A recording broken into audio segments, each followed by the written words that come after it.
오늘은 욥의 고난으로 영안이 열리다라는 말씀의 제목으로 하나님 말씀 전하겠습니다. 고난으로 영안이 열리다.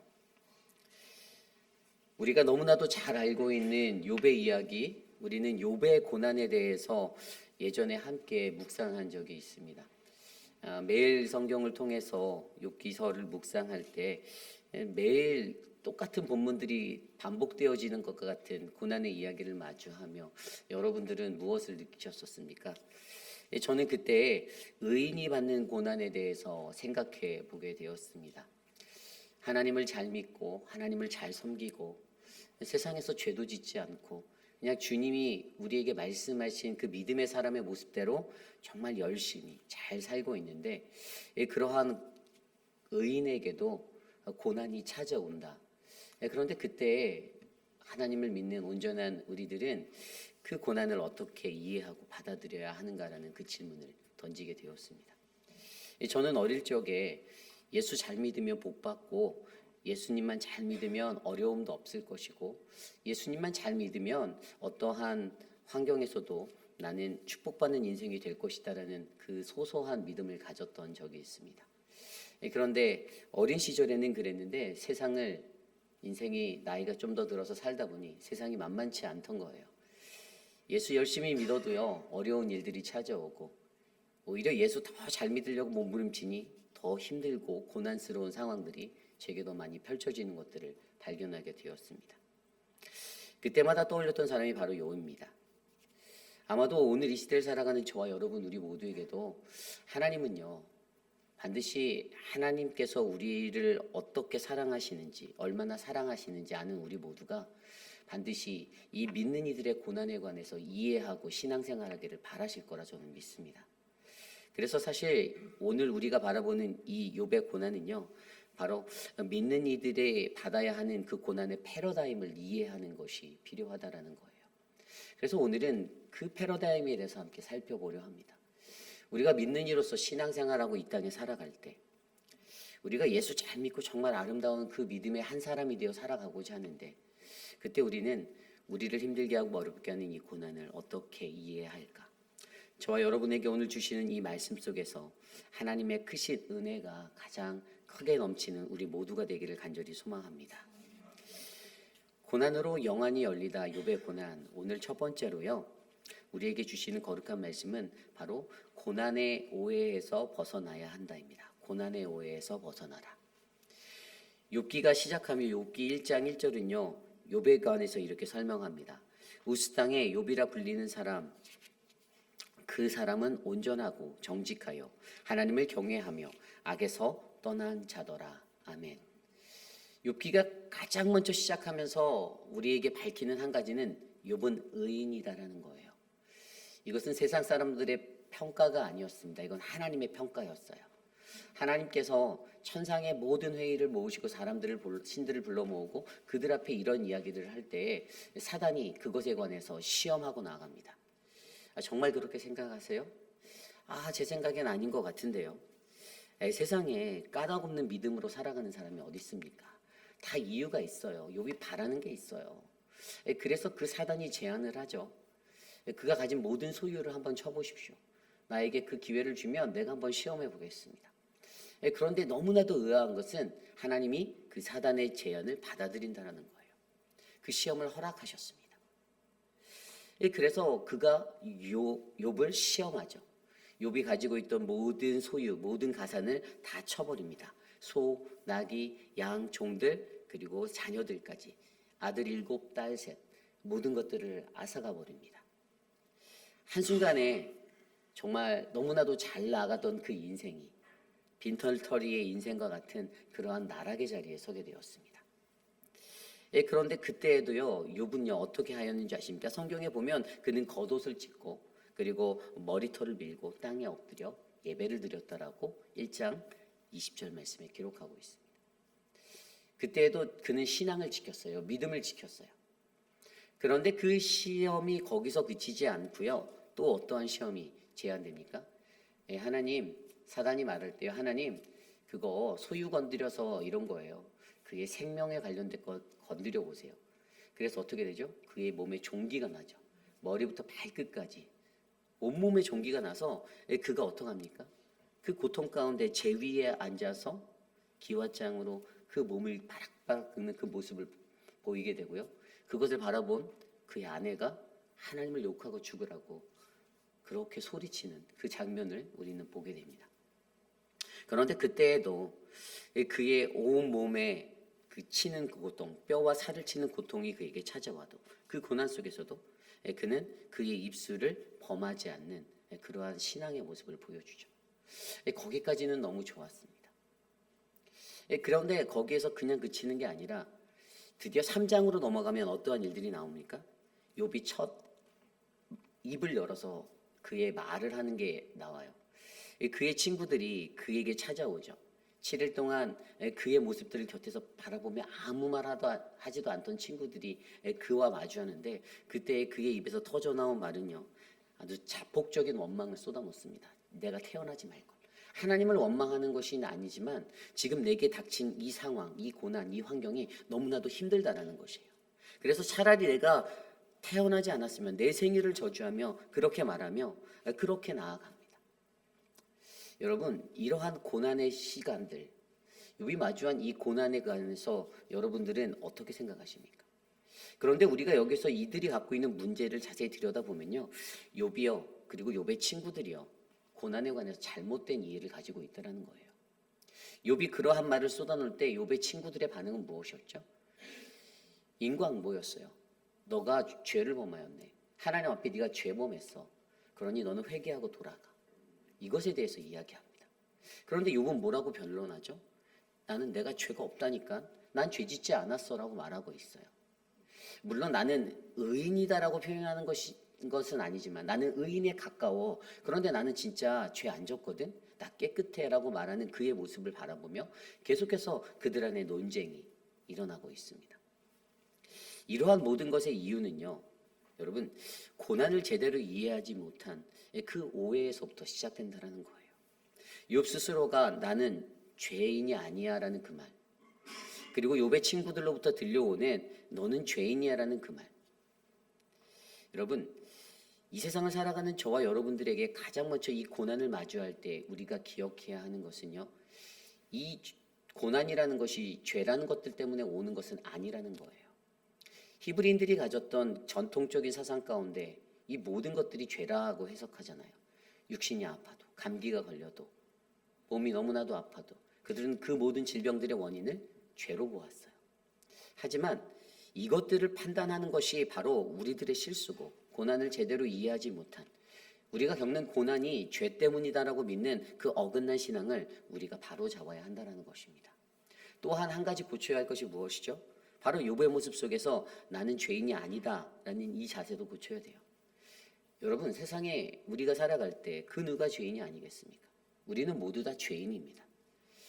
나의 행위적인 것들을 들여다보아서 나는 깨끗이 살았는데 내가 헌금 생활도 잘하고 내가 교회 출석도 잘하고 내가 주일 성도도 거르지 않고 내가 남들에게 피해 하나 주지 않고 살았는데 나는 죄인이 아니야 라고 말하는 그 논리는 잘못됐다라는 것이에요. 근본적인 우리들의 죄의 죄성들을 우리가 이해하고 내가 죄인임을 이해하는 것, 이것이 정말로 중요하다라는 것입니다. 우리 인간이 가져야 하는 것은 내가 얼마나 지독한 죄인이고 내가 얼마나 연약한 죄인인지 우리의 죄의 자리를 바라볼 수 있는 그 은혜가 저와 여러분들에게 필요하다라는 것입니다. 그래서 여러분, 오늘 우리가 욥기서를 들여다보잖아요. 1장부터 42장까지. 사실 1장부터 37장까지 욥과 세 친구들의 논쟁이 나오고 그 뒤에 엘리후가 개입을 하죠. 37장까지 엘리후가 개입한 그 논쟁들의 이야기가 나와요. 그런데 그 안에서 계속적으로 반복되는 이야기들을 조미리 들여다보면요, 다 똑같은 원리예요. 너는 죄인인데, 너는 회개해야 되는데, 너는 하나님한테 전혀 유익하지 않는데, 그래서 너는 지금 벌 받고 있는 건데, 친구들은 계속해서 그에게 말합니다. 그리고 욥은 계속해서 변론합니다. 나는 죄인이 아닌데, 나는 죄인이 아닌데, 까닭없이 내가 고난받고 있는데, 그래서 하나님께 호소도 해봅니다. 하나님, 내게 말씀 좀 해주세요. 내가 도대체 어떤 죄를 졌죠? 그렇게 반복되는 모든 상황 속에서 오늘 우리에게 말씀하시는 이 고난의 올바른 이해를 저는 저와 여러분들이 해내기를 원합니다. 여러분, 우리 인생은요, 시험의 연속입니다. 고난의 연속이에요.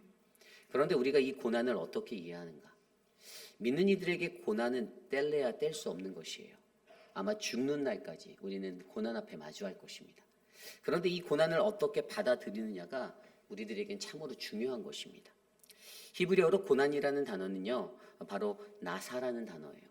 이 히브리어 나사는요, 신자가 믿음이 있는지 알아보기 위해서 혹은 믿음의 연단을 위해서 특별한 환경이나 또 사람이나 질병, 어떠한 것들을 통하여서 그에게 주어지는 것들이에요. 근데 이것은 누가 주는 것이죠? 하나님이 주는 것이죠. 하나님께서 사단에게 그를 시험하여 보라고 허락하셨던 것처럼. 그런데 여러분, 하나님이 욥이 미워서 그렇게 시험하라고 했을까요? 아니에요. 하나님은 그를 분명히 당대에 그 누구도 따라올 수 없는 전무후무한 의인이다. 이 땅에서 가장 위대한 의인이다라고 표명하셨어요. 그리고 사단에게 자랑했죠. 너희가 내 욥을 보았니? 의로운 자, 나와 친밀한 자, 내가 보기에 가장 합당한 그 모습의 사람을 보았니라고 하나님은 프라우드하게 그를 여기고 계셨어요. 그리고 하나님의 마음은요, 당연히 욥이 어떤 고난이 쏟아져도 욥은 변치 않을 거야. 욥은 내 앞에서 늘 똑같을 거야. 그렇게 말하고 있는 것이죠. 그것을 증명해 보기 위해서 하나님은 사단과 내기를 하는 거예요. 그런데 이 시험은요, 우리를 공경에 빠뜨리고 우리를 넘어뜨리고 우리를 좌절과 실망 가운데 몰아넣으려는 그러한 시험이 절대 아니라는 것이잖아요. 그것을 통해서 우리가 무엇을 배워야 합니까? 이 히브리어 나사라는 단어에서 이게 동사거든요. 시험하다. 근데 이게 명사로 바뀐 단어가 마사라는 단어예요. 어디서 들어보지 않으셨어요? 이 출애굽기 17장에 나오는 이스라엘이 르비딤의 장막을 쳤을 때 그들이 물이 없다라고 불평을 하죠. 모세와 다투었다라고, 원망하여 다투었다라고 기록하는 그 내용에서 그곳에서 모세가 지팡이로 반석을 치는 그 자리를 뭐라고 하죠? 바로 마사. 다른 말로 하면 무리바. 그 무리바 사건이라고 하잖아요. 이 마사라는 것은요, 시험의 장소예요. 이 시험이 이겨진 장소예요. 우리를 하나님이 테스트하는 장소예요. 물론 그 시험으로 말미암아 모세는 실패하였어요. 하나님의 의도된 대로, 하나님이 원하시는 대로 그것들을 행하지 않아서 그는 출애굽한 이후에 그의 사명을 석세스한 이후에도 약속의 땅에 들어갈 수 없는 그 좌절을 맛보게 되었어요. 이처럼 저와 여러분 우리의 삶 속에서도요, 하나님은요 늘 시험을 함께 놓고 우리를 바라보고 계십니다. 사람 때문에 시험 받는다? 아니에요. 하나님의 시험이에요. 우리의 어떤 삶의 환경 때문에, 내 처지 때문에 시험 받는다? 아니에요. 하나님이 시험하시는 거예요. 갑자기 내가 잘 나가는 것 같은데, 내가 한순간에 나는 아무것도 아닌 존재처럼 내가 되어버린 것 같은 그것들을 느낀다? 아니에요. 하나님이 우리를 시험하시는 거예요. 어떠한 삶의 환경에서든지 우리가 어떻게 견디고 어떻게 우리가 살아가는지를 하나님은 지켜보고 계시고, 그리고 하나님은 기대하고 계세요. 우리가 이 고난을 이겨낼 수 있다. 여러분, 우리 인간이 어떠한 존재입니까? 우린 연약한 존재예요. 그러나 우리가 연약하지만 우리가 성령 하나님과 함께 한다면 우리는 이 고난들을 잘 감당하고 이겨낼 수가 있는 겁니다. 내가 그 하나님을 믿는다면, 내가 하나님을 잘 믿고 열심히 믿고 하나님을 온전히 믿는다라면 어떠한 상황이어도 하나님이 날 버리지 않을 거다라는 그 약속을 믿지 않으십니까? 하나님이 그 어떠한 상황이 돼도 저와 여러분들을 버리지 않겠다를 약속하신 그것들을 우리가 바라볼 수 있지 않겠습니까? 욥의 고난이 어디서부터 시작됐죠? 욥 스스로가 나는 의인이야, 나는 잘못이 없어라는 자리에서 그의 고난이 크게 느껴졌습니다. 욥의 친구들의 고난이 어디서부터 전달됩니까? 욥을 향하여서 너는 죄인이야, 너는 잘못됐어. 인과응보론적으로 하나님의 고난을 이해한 채 그에게 자문하려 하니 욥하고 계속 부딪혀요. 고난이 더 커지는 겁니다. 그 친구들은요, 욥의 고난의 소식을 듣고 한 걸음에 달려왔던 세 친구였어요. 그런데 엘리바스, 빌닷, 소발 그들 모두가 다 어떻게 돼요? 결국에는 욥하고 난장판처럼 아귀하고 싸우는 이야기가 37장까지 흘러가는 거예요. 수많은 장의 챕터를요, 그 고난 속에 논쟁을 했는데요. 사실 욥의 친구들은 마지막에 그것들을 이해하지 못했어요. 뒤에 나오거든요. 뒤에 하나님이, 그 다음에 엘리후가 나오고 하나님이 나와서 마지막 42장 후반절에 가면요, 어떻게 말씀하시냐면요, 너희의 친구들, 그들이 이해하지 못한 것에서 하나님께서 그들을 위해서 욥에게 기도하라라고 말씀하셨죠. 욥이 그들을 위해서 회개 기도를 해요. 너처럼 이해하지 못했다. 이 고난을 제대로 이해하지 못했다. 그랬더니 욥이 그들을 위해서 기도하고 욥에게 더 큰 축복을 부어주셨죠. 여러분, 우리의 삶 속에서도요, 우리는요, 우리가 받는 이 시험, 이 고난 온전하게 이해하시길 부탁드립니다. 요즘에 인생 사실 때 여러분들 고난스럽습니까? 여러 가지 상황 속에서 고난스러운 게 느껴지시나요? 아, 이게 아닌데. 내가 예전에 신앙생활 할 때는 내가 마음 평안하게 내가 원하던 거 다 누리고 신앙생활 했는데, 그런데 2년 전에 왜 목사가 떡하니 나타나니 내 삶이 조금 꼬여버린 것 같네. 그런 생각이 드시나요? 아, 예전에 목사님들은 그냥 뭐 말하면 다 잘 들어주셨는데, 아, 저 목사는 너무 까칠한 것 같아. 그렇게 느껴지시나요? 여러분, 하나님이 여러분들을 시험하고 계세요. 여러분들에게 시험을 주시는 목적은요, 여러분들 믿기 때문이에요.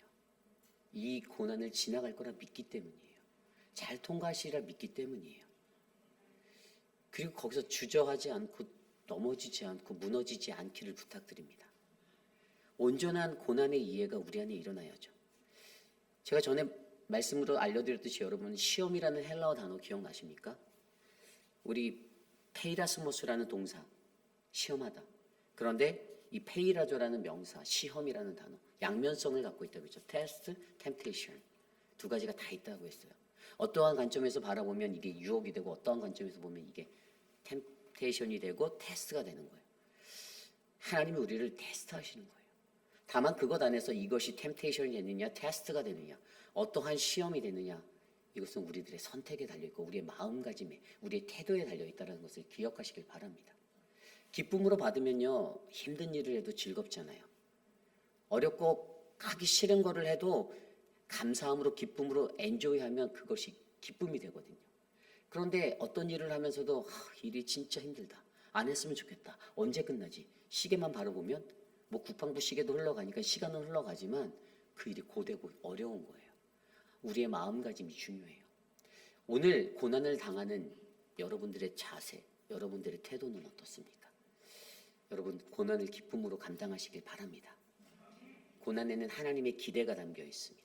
이 모든 것들을 끝내고 하나님이 우리가 이것을 반드시 지나 아름다운 믿음의 사람으로 건강한 그리스도인으로 살아갈 그러한 하나님의 백성 될 줄 하나님은 믿고 계십니다. 저는 이곳에 계신 우리 모두가 그러한 아름다운 인생 되시기를 간절히 축원합니다. 이것이 바로 욥의 고난, 오늘 말씀의 첫 번째 고난의 오해에서 벗어나라입니다.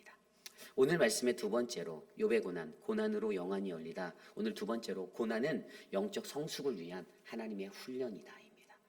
고난은 영적 성숙을 위한 하나님의 훈련이다. 여러분, 욥과 친구들이요, 이제 3장부터 시작해서 37장까지 달려가면서 세 번의 논쟁을 펼칩니다. 이 라운드 1에서 1라운드에서 욥과 친구들, 이 세 친구들 엘리바스, 빌닷, 소발이 어떻게 붙습니까? 세 친구가 얘기하죠. 야, 고난은 죄의 결과야. 너 죄진 거야. 인과응보야. 그러니까 너 빨리 회개해. 그게 그 첫 번째 논쟁의 요지였어요. 그 말을 들은 욥이 어떻게 표현합니까? 나 죄인 아닌데. 나 죄 짓지 않았어. 라고 반론합니다.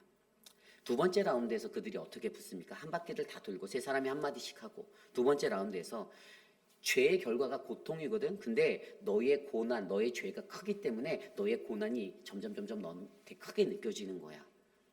그러니까 너는 회개하고 돌아와야 되는데 지금 회개도 안 해. 돌아오지도 않아. 너는 정말 악한 사람이야. 죄인이 회개 안 하면 소망이 없어라고 그 친구들이 이야기합니다. 그럴 때 욥이 뭐라고 변명하였죠? 욥이 말한 건, 야, 세상에 형통한 죄인도 많거든. 죄 짓고 잘 먹고 잘 사는 사람 되게 많어. 라고 그들에게 대응하여 이야기합니다. 나를 죄인으로 몰아가지 마. 그리고 마지막 세 번째 라운드에서 어떻게 됩니까? 죄를 만들어버려요. 친구들이 욥의 죄를 뒤집어 씌우기 시작해요. 이제 죄인으로 만들어야 하거든요. 그랬더니 뭐라고 말하면, 야, 너 하나님한테 유익하지 않는 사람인 거 알아? 너 쓸모없는 사람이야. 야, 하나님은 너한테 일절에 관심도 없어. 이렇게까지 이야기하면서 정죄가 점점 세지고 있죠. 그러면서 뭐라고 말하냐면, 네가 고난받는 건 하나님이 널 버렸기 때문이거든. 이렇게 이야기합니다. 그때 욥이 뭐라고 말하죠? 이게 이제 23장의 얘기예요. 이 23장의 얘기에서요, 욥에게 이렇게 말하는데 욥이 침묵하시는 중에 하나님에게 인간의 한계점을 느끼는 욥이 그가 고백하는 그 말씀이 바로 나에게 오직 그가 아시나니 나를 단련하신 후에 내가 그에게 정금같이 나아가리라는 그 고백을 하게 됩니다. 여러분, 저는 이것을요 욥의 첫 번째 성장이라고 봐요. 앞서서 1장에서 2장에서 지나서 신앙을 버텨서 딱 지켰잖아요. 멋있게 지켰잖아요. 하나님 욕하지 않았어. 근데 3장에서 아까 설명드린 대로 어떻게 했죠? 3장 딱 들어서면서 자폭적인 자신의 원망, 자기 저주를 쏟아놔요. 하나님 욕은 못하겠고 이제 불평으로 이게 인간의 패턴이, 신앙의 패턴이 바뀌었던 그게 모습에서 이 친구들과 논쟁하는 과정 가운데서 뭘 발견합니까? 나의 구속사, 나의 구원을 이루시는 하나님이 살아계신데 그분이 내게 말하지 않음 가운데서도 그가 느낀 게, 그가 머리로 느낀 게 그게 무엇이었죠? 나의 길 오직 그가 아시나니 나를 단련하신 후에 내가 정금같이 나아가리라. 내가 가는 길을 그분이 아신다라는 거예요. 그리고 그가 나를 단련하신다는 거예요. 훈련의 과정이라는 거예요. 그 훈련만 통과하면 내가 순금같이 정금같이 돼서 나아갈 수 있다라는 거예요. 욥이 이것을 23장 10절에 그렇게 고백하며 나아가고 있었던 거예요. 이게 1단계로 그가 성장했던 그의 영적인 성장이었어요. 고난에 대해서 질문하고 질문해도 하나님은 응답이 없어요. 하나님은 말하지 않고 친구들만 자꾸만 말하는데 친구들은 가시돋친 말로 나를 찔러요. 너 죄인이다라고 그렇게 얘기해요. 너 정말 악한 사람이고 너 하나님한테 유익하지도 않은 사람이고 그리고 죄의 프레임까지 씌워서 야, 너 이웃들에게 도와주지도 않았겠지. 뭐 이런 프레임들을 갖다 씌워요. 그래서 그를 죄인으로 만들어 가요. 그러한 속에서 그가 느낀 것, 끝까지 나는 죄인 아니야 라고 말하면서 그가 느꼈던 건 그래도 내가 한 가지 확실하게 아는 건 있는데, 내가 느끼는 건 있는데 내 길은 나는 모르겠어. 내가 고난당하고 있는 지금, 앞으로의 미래는 난 잘 모르겠어. 지금은 알지만 내가 앞으로는 모르겠어. 지금은 내가 고난당하고 있는데 내 앞길은 내가 모르겠는데, 근데 내가 아는 것은 하나님이 나를 인도하실 거야. 그리고 날 순금같이 만들어 주실 거야. 아니 뭐 여기까지만 봐도 굉장히 괜찮은 신앙인의 모습이에요.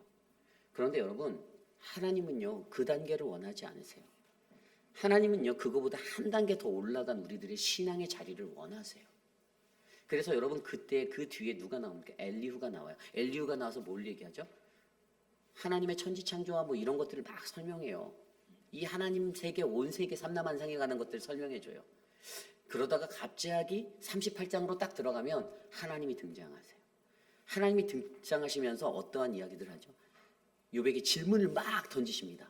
수만 가지 질문을 막 던져요. 야, 너 세상에 있는 뭐 악어를 보았니? 악어가 갖고 있는 힘을 보았니? 너 구름을 보았니? 너 바람을 보았니? 뭐 파도를 보았니? 느닷없이 쏟아지는 뭐 삼라만상의 모든 것들을 갖다가 질문하며 근데 그게 누가 이렇게 말하세요. 하나님이 말씀하시고자 했던 건 단 하나였어요. 나는 창조주야. 너를 내가 지었어. 네가 생각하는 것보다 나는 또 다른 영역의 사람이야 라고 알려주시는 거예요. 우리가 연약한 피조물임을 인정하는 것. 그 모든 질문 속에서도요, 욥이요 계속 여전히 나는 왜요? 나 잘못한 게 없는데 왜요? 그런데 하나님이 말했던 앤서는 나는 창조주야. 계속 이것을 말씀하고 계세요. 이 38장부터 41장까지 이 이야기가 계속되는데 마지막에 42장으로 넘어가면 어떠한 은혜가 그에게 열립니까? 그게 바로 오늘 읽었던 말씀이에요. 욥이 고백하잖아요. 욥이 여호와께 대답하여 이르되 주께서는 못하실 일이 없사오며 무슨 계획이든지 못 이루실 것이 없는 줄을 아오니. 이거는 이미 그가 28장에서 인지했던 것이에요. 그가 알았던 거예요. 근데 3절에 뭘 고백합니까? 무지한 말로 이치를 가리는 자가 누구이니까? 나는 깨닫지도 못한 일을 말하였고 스스로 알 수도 없고 헤아리기도 어려운 말을 했나니라. 아멘. 자신의 무지를 인정하는 것이 일어나기 시작해요. 내가 무지하다라는 거예요. 내가 연약하다라는 거예요. 내가 깨끗하고 완벽하고 다 좋은 줄 알았는데 아니었다라는 거예요. 나의 죄성이 여전히 내 알을 가리고 있다는 것, 나의 무지함을 내가 발견한 거예요. 자신의 무지함을 아는 이 태도의 변화가 첫 번째인 거예요. 그리고 그 다음에 뭐가 일어납니까? 4절 말씀에 내가 말하겠사오니 주는 들으시고 내가 주께 묻겠사오니 주여 내게 알게 하옵소서. 태도의 변화가 일어나요. 하나님, 내가 이제 주님 옆에 말하면 하나님 말씀하신 거 내가 다 들을게요. 주여, 내게 알게 하여 주세요. 이제 의지를 드리며 나아가는 거예요. 그랬더니 5절에 영적 변화가 일어나죠. 내가 주께 대하여 귀로만 듣기만 하였사오니 이제는 눈으로 주를 배웠겠다. 아멘. 여러분, 이게 별거 아닌 것 같았고요. 이게 엄청난 거예요. 여러분, 그때 혹시 기억나십니까? 제가 욥기를 설명드리며 우리가 여호와 신앙으로 살아가야 한다라고 말씀드렸던 것. 하나님의 신앙, 여호와 신앙 기억나세요? 욥기를 보면요, 이 욥기 1장부터 37절까지 여호와란 단어가 단 한 번 나온다고 그랬어요. 12장 9절에 여호와의 손이. 1장에서 2장까지는요, 여호와가 욥에 대해서 말하고 있어요. 그러니까 욥에 대해서 자랑하는 거예요. 욥에 대해서 말했어요. 여호와가 말했어요. 그러니까 욥에 관하여 말씀하시는 하나님, 여호와가 있었는데 3장부터 37절까지는 여호와가 아니라 다 하나님이에요. 하나님. 성경에서 계속 하나님 그래요. 제가 하나님, 엘로힘, 히브리어 엘로힘 뭐라고 말씀드렸죠? 위격의 관계라고 했잖아요. 위와 아래, 내 높이 계신 분, 저 높이 계신 전능하신 하나님. 그냥 전능자로만 바라보면 너무 멀어요. 그런데 그게 하나님인데 욥에게 말씀하시는 그 속에서 욥이 계속 논쟁하면서, 친구들하고 논쟁하면서, 하나님 왜 말 안 했어요? 하나님 왜 내가 고난한지 좀 알려주세요. 하나님 계시나요? 이렇게 질문을 던지고 궁금해하는 그가 느끼는 것은 하나님이에요. 그냥 전능하신 자로만 그를 여기고 있었어요. 그런데 38장으로 돌아서면서 하나님의 그 이야기들을 만나며 어떻게 됩니까? 38장 1절에 그때 여호와께서 폭풍 가운데 욥에게 말씀하여 이르시되, 아멘. 그 하나님이 여호와로 느껴지기 시작하는 거예요. 여호와, 야훼, 아도나이, 더 로드, 뭐죠? 바로 언약의 하나님, 우리와 관계하시는 하나님. 그래서 내 곁에 계시는 하나님으로 이해되기 시작하는 거예요. 그동안의 인생을 살면서 욥이 모든 것들을 잘 지키고 도덕적인 완전함과 온전함으로 살아서 하나님께 의인으로 받았던 그때 욥이 느끼고 있었던 하나님은요, 그냥 하나님이었어요. 전능하신 엘로힘, 그냥 하나님. 그런데 그분이 여호와로 느껴지는 그 순간에 어떻게 됐어요? 듣기만 하던, 들리기만 하던, 내 귀로만 들었던 하나님이 이제는 나의 눈으로 보이는 하나님이 됩니다. 눈에 실제적으로 보이지 않았어요. 눈의 형상으로 나타나지는 않았어요. 그런데 그는 자신의 앞에서, 자신의 곁에서 말씀하시는 하나님을 마주하는 것 같은 그 은혜를 느끼게 되었다라는 것이에요. 이게 영안이 열리는 거예요. 그의 삶의 성숙, 신앙의 성숙이 한 단계 더 업그레이드 되는 거예요.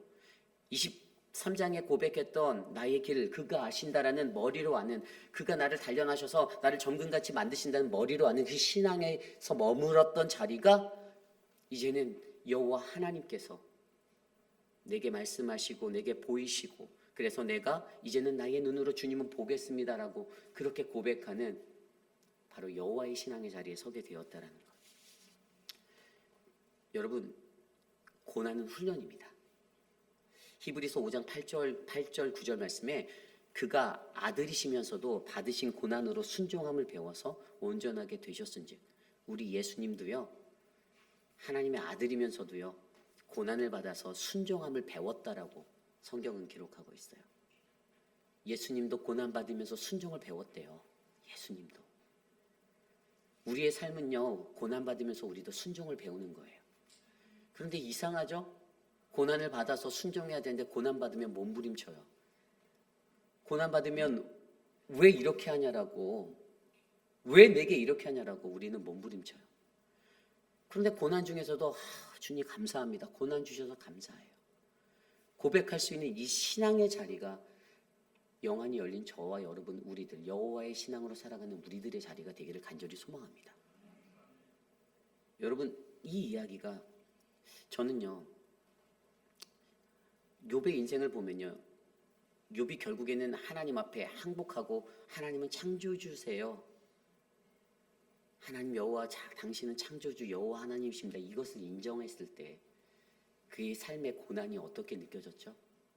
하나님의 은혜로 느껴지는 것을 그가 경험하였잖아요.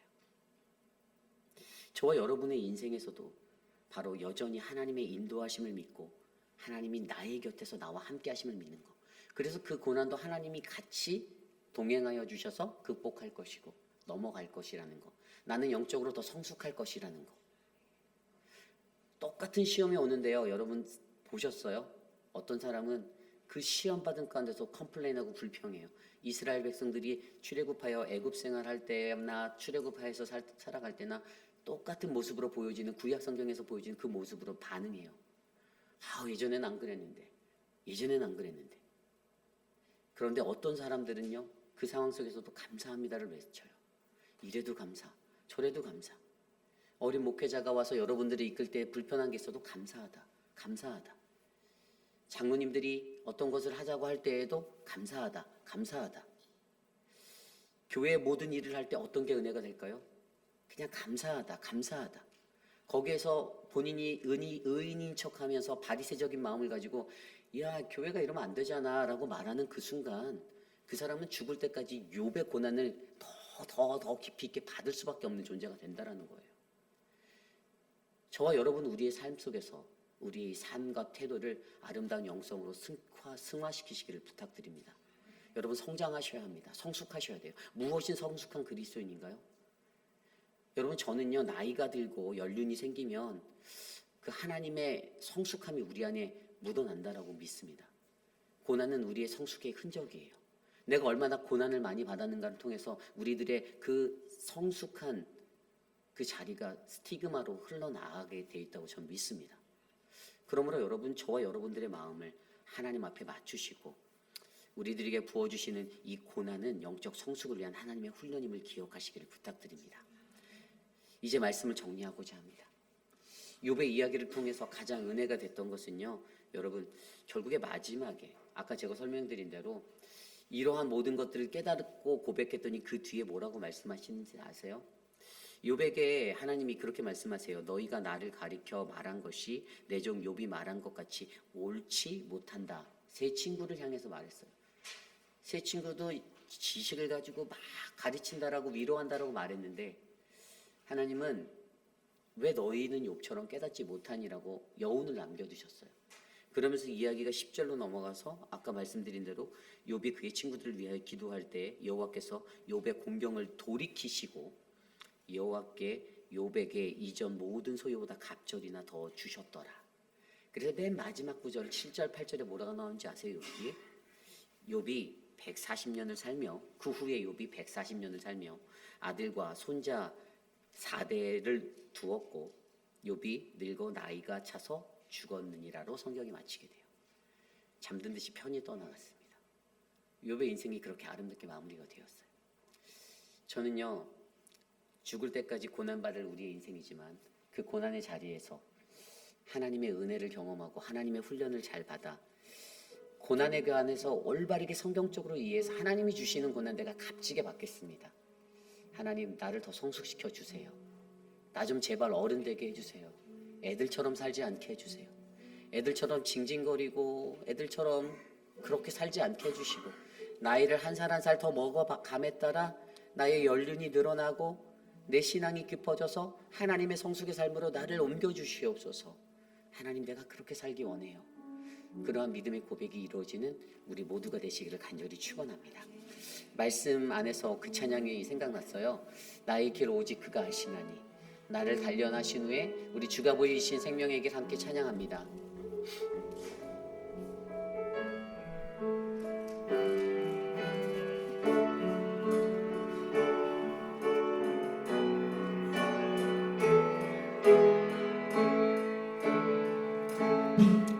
주가 보이신 생명의 길 나 주님과 함께 상한 마음을 들이며 주님 앞에 나가리 나의 의로움이 되신 주 그 이름 예수 나의 길이 되신 이름 예수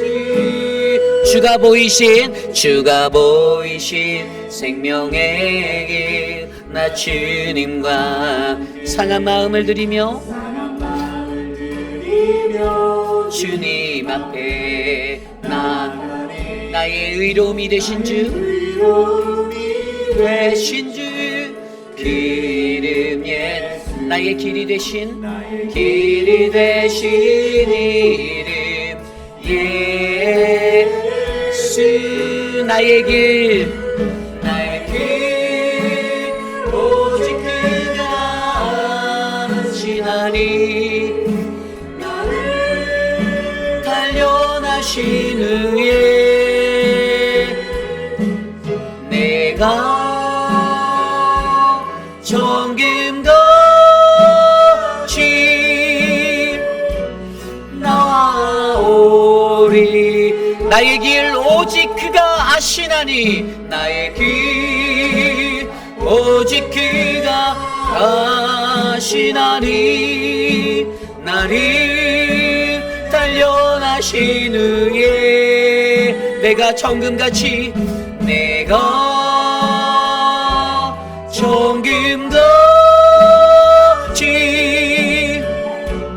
나오. 우리 마지막으로 한 번 더 고백할까요? 나의 길 오직 그가 하시나니 나를 단련하신 후에 내가 정금같이 정금같이 나오리라.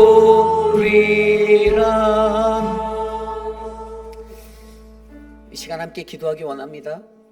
여러분, 우리가 신앙을 가지면요, 우리가 갖고 이 세상에 살아가는 그 도덕법들, 욥의 세 친구들이 잣대로 기준하였던 그 도덕적인 법들, 그 율법을 뛰어넘어 우리는 참다운 기독교의 신앙의 자리로 들어설 수가 있습니다. 그것은 내가 회개하는 것, 그리고 그것들을 뛰어넘어 온전한 순종으로 나와 함께 하시는 여호와 하나님, 그 여호와의 신앙으로 살아내는 아름다운 인생이 될 줄 저는 믿습니다. 우리 회익비라는 장로교회 모든 성도님들이 고난을 달게 받기 원합니다. 고난 중에 불평하지 마시기를 바랍니다. 고난 중에 우리의 입술을 다스리기 바랍니다. 나만 왜 겪는 고난이냐고, 왜 나만 이런 고난 가운데 서야 하냐라고. 무언가 환경이 바뀌었는데, 예전엔 안 그랬는데, 그 기준으로 말씀하지 않기를 부탁드립니다. 하나님이 오늘 나를 이렇게 아프게 찌르고 아프게 억누르는 것은 하나님이 우리를 여전히 기대하고 계신다라는 거예요. 너가 이 믿음 위에 굳건히 설 거를 난 믿는다. 통과해라. 지나가라. 십자가를 지나가라. 그러한 믿음으로 저와 여러분 우리 모두가 온전히 세워지기를 간절히 기도합니다. 이 시간 그 믿는 이의 고난의 패러다임을 우리가 이해하고 하나님 앞에 함께 기도합니다. 하나님 도와주십시오. 우리 교회가 하나님, 우리가 거룩한 믿음의 백성으로 되어 하나님의 거룩한 고난 가운데 하나님을 발견하고 여호와를 발견하는 믿음의 신앙인들이 되기를 원합니다. 하나님, 우리의 입술로 불평하고 불만하고 하나님, 그렇게 살았던 우리들의 어리석은 무지함들을 용서하여 주시고, 하나님, 나를 위하여 십자가에 달리신 예수 그리스도를 생각하며 하나님, 오늘 이 시간 하나님의 신앙이 여호와의 신앙이 되도록 내게 말씀하시는 그 하나님을 내가 눈으로 배움나니 그 배움나니를 고백할 수 있는 인생이 되게 도와주시옵소서. 하나님, 도와주시옵소서. 하나님, 역사하여 주시옵소서. 하나님, 나를 만져 주시옵소서. 주여, 인도하여 주시옵소서.